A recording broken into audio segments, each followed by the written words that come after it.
जब चुनाव प्रचार होता था तो कह रहे थे एकदम इसी व्हाट्सएप मैसेज में, गुजरात मॉडल लाएंगे, 56 इंच का प्रधानमंत्री बनाएंगे, सीना लंबाई नहीं, 56 इंच का प्रधानमंत्री बनाएंगे।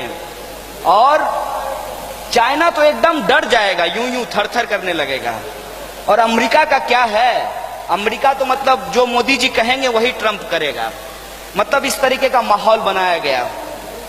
और अभी स्थिति यह है, अभी दीपावली कुछ दिन पहले गुजरा होगा और आप लोगों को कहा होगा कि चाइनीज बल्ब मत जलाइए, और कुछ दिन के बाद कहा होगा आप लोगों से कि देश कैशलेस हो गया इसलिए पेटीएम कीजिए। जरा पूछिएगा इनसे संघियों से कि पेटीएम में तुम्हारा पैसा जो है तुम्हारे नाना का लगा हुआ है, उसमें चाइना का ही पैसा लगा हुआ है। तो ये एक माहौल बना रहे थे कि पूरे देश में जो पूरी दुनिया में हम सबसे ताकतवर हो गए हैं। एक बड़ा मजेदार प्रश्न पूछा जब कह रहे थे कि पाकिस्तान को आतंकवादी देश घोषित करो, आतंकवादी देश घोषित करो, तो एक पत्रकार धीरे से बोला कि आप क्यों कहते हैं कि अमेरिका को आप घोषित करो, आप ही क्यों नहीं कर देते हैं। मतलब यह है कि तमाम तरीके का जो नॉन इशू है, जिस इशू से इस देश का कोई लेना देना नहीं है, वो जो फालतू इशू है उसको टीवी का प्राइम टाइम बना दिया जाता है। मसलन एक तरफ कहेंगे कि हिंदू महिलाओं को 10 बच्चा पैदा करना चाहिए, दूसरी तरफ कहेंगे कि मुस्लिम महिलाओं के ऊपर बहुत अत्याचार हो रहा है और ये जो 3 तलाक उनके साथ होता है वो उनके अधिकारों का हनन है। चलिए मोदी जी मान लेते हैं आपकी बात, उन्हीं की बात मान लेते हैं थोड़ी देर के लिए कि 3 तलाक जो है वो मुस्लिम महिलाओं के साथ उनके अधिकारों का हनन है, और हिंदू महिला 10 बच्चा पैदा करे ये उसके अधिकारों का हनन नहीं है। मतलब वो औरत नहीं है, बच्चा पैदा करने की मशीन है। आप कौन होते हैं, आप कौन होते हैं ये बात तय करने के लिए कि कौन किसको तलाक देगा, कौन किसको तलाक नहीं देगा, कौन कितना बच्चा पैदा करेगा, कौन कितना बच्चा पैदा नहीं करेगा, किसकी घर वापसी होगी, किसका लब जहाद होगा, कौन क्या खाएगा और कौन क्या पहनेगा, ये तय करने वाले आप कौन होते हैं। तो कहते हैं कि हमको बहुमत मिली है, हमको 283 जनता ने दिया है, हम देश के प्रधानमंत्री हैं। अरे तो आप देश के प्रधानमंत्री हैं, देश के अंदर जो नैतिकता के नाम पे आप रियल इश्यूज को भटकाने की साजिश कर रहे हैं, इस पर कोई सवाल खड़ा करेगा कि नहीं खड़ा करेगा। और सवाल जब हम खड़ा करते हैं तो क्या पूछते हैं, हम कहते हैं कि 3 तलाक के ऊपर आप अगर विमर्श करना चाहते हैं, यूनिफॉर्म सिविल कोड के ऊपर विमर्श करना चाहते हैं, इस देश के अंदर राम मंदिर होना चाहिए कि नहीं होना चाहिए इस पे विमर्श करना चाहते हैं, वो एक मसला हो सकता है। लेकिन आपको मैंडेट किस लिए दिया गया था? आपको मैंडेट दिया गया विकास के नाम पे, आपको मैंडेट दिया गया कि हम सबका साथ करेंगे, सबका साथ सबका विकास करेंगे। आपको मैंडेट दिया गया कि आप महंगाई को कम करेंगे। आपको मैंडेट दिया गया कि महिलाओं के ऊपर होने वाले अत्याचार को हम कम करेंगे। आपको मैंडेट दिया गया कि इस देश के अंदर भ्रष्टाचार बहुत है, भ्रष्टाचार को खत्म करके हर एक इंसान के खाते में 15 लाख रुपया पहुंचाएंगे और देश के अंदर प्रॉस्पेरिटी को लाएंगे। यही मुद्दे थे। मेरे ख्याल से आप लोगों को भी याद होगा, याद नहीं होगा तो जाकर के एक बार फिर से मोदी जी का 2014 वाला भाषण सुन लीजिएगा, जिसमें हर जगह जाकर के वो यही बोलते थे। और जब चुनाव जीत करके आए हैं, एक एक सवाल पे बात कर लेते हैं। सबसे बड़ा सवाल क्या है? सबसे बड़ा सवाल है इस देश के अंदर बेरोजगारी। बेरोजगारी की स्थिति क्या है?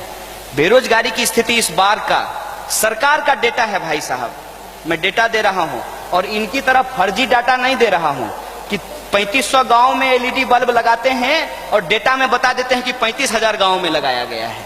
तो मैं एकदम असली डेटा आपको दे रहा हूं कि प्राइवेट सेक्टर में पहली बार इस साल, इस फिजिकल ईयर में कोई रोजगार पैदा नहीं हुआ है। और अजीम प्रेमजी का जो संस्थान है इन्फोसिस, जो अपने एम्प्लॉय को सबसे ज्यादा वेज देता था, सबसे ज्यादा फैसिलिटी देती थी और कभी भी उनको हायर एंड फायर नहीं करता था, उस कंपनी ने 9,000 एम्प्लॉय को बाहर किया है। और तमाम जो मीडिया हाउसेज हैं वहां पे डीमोनेटाइजेशन के बाद लगभग 50% जो नौकरी करने वाले थे उनके रोजगार में कटौती की गई है। सरकार का आंकड़ा है कि इस देश में लगभग 6 से 7 लाख इंजीनियर हर साल बनते हैं और पिछले साल 1,35,000 रोजगार पैदा किया गया।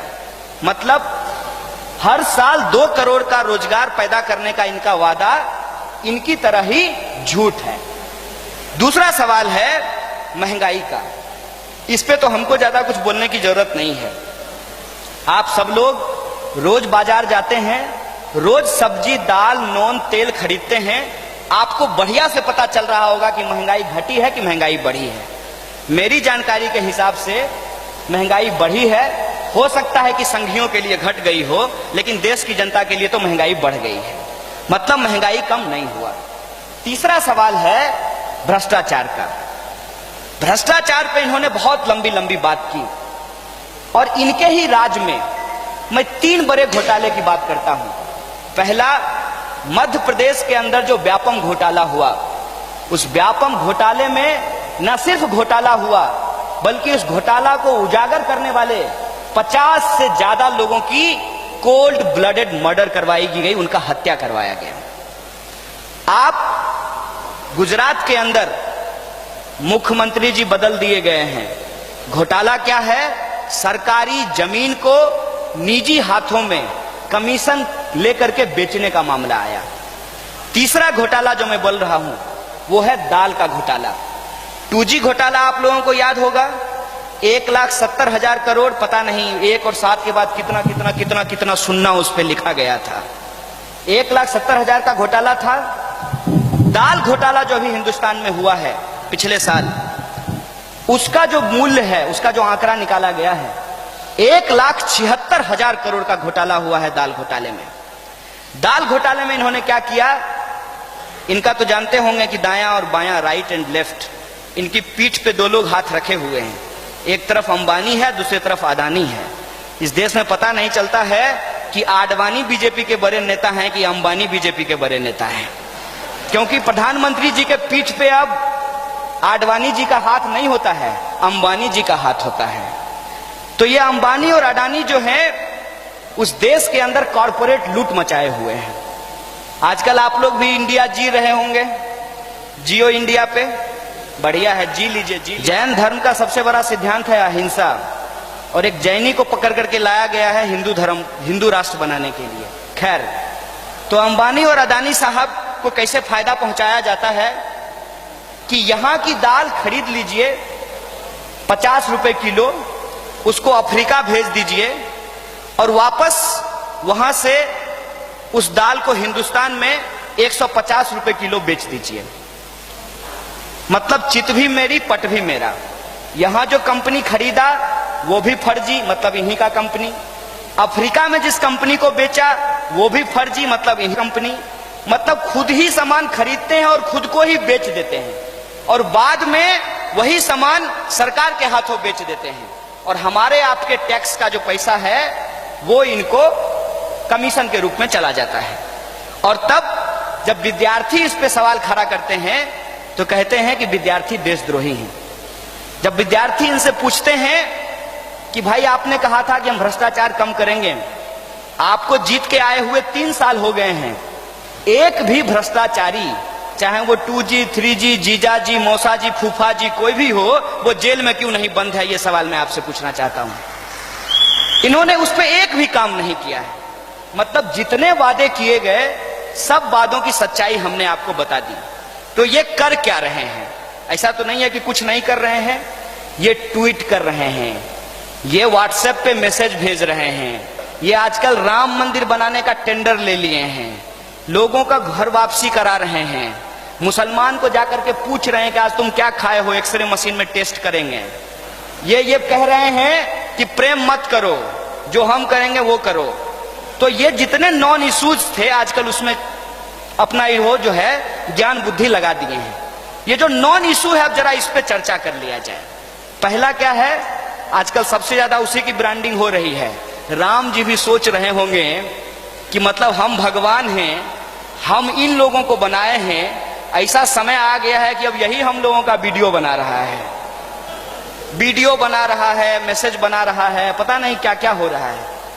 तो जब राम मंदिर की बात होती है तो सहज मन में कुछ ख्याल आ जाता है कि राम जो हैं वो विष्णु के अवतार हैं। आप सब लोग जानते हैं बिहार के लोग बहुत धार्मिक होते हैं, तो विष्णु के अवतार हैं।